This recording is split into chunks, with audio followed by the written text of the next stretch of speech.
there were, say, 3 key lessons at SocialNet. SocialNet basically returned its capital to its investors, but didn't actually do very well. And there were 3 key problems. The first one was, as I mentioned, was financing strategy is central.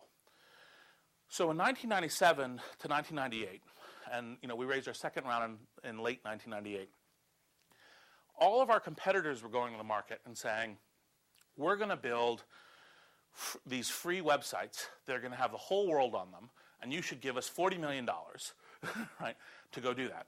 We were going to the market saying, well, we think subscription dating is one of the real places where you can make money on the internet, and you should give us $5 million because we're going to kind of just make a subscription web service and make it happen. And our business model, we think, is really sound.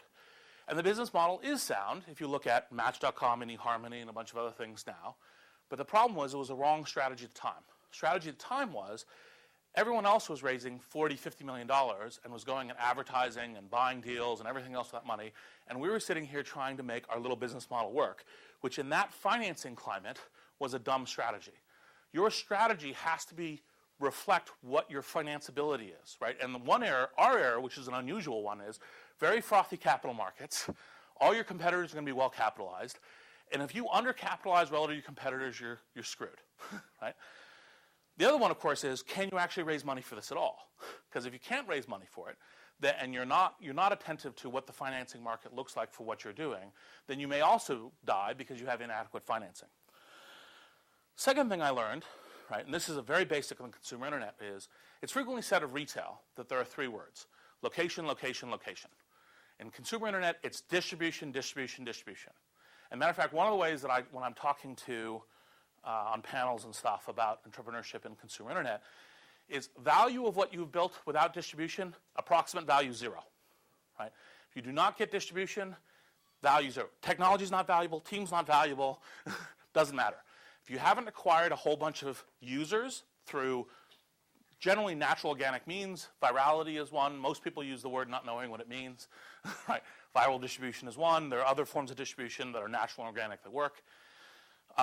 Then your value is 0. And we had when I had done SocialNet, I hadn't realized, because when you work at like Apple and Fujitsu, you work at these places which have big channels of customers already, right? I hadn't realized that distribution strategy was central, right? And without that's the very first thing you worry about, especially in consumer internet. And I screwed that up. And then the final thing was the importance of in software development, I break skill sets into 3 groups. Version 0 to version 1, version 1 to version 1.1, version 1 to version 2. Those are 3 different games. They're played differently. They have skills differently. You measure your success differently.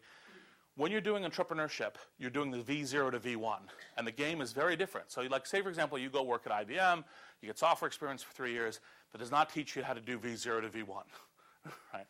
That's one of the things to focus on learning.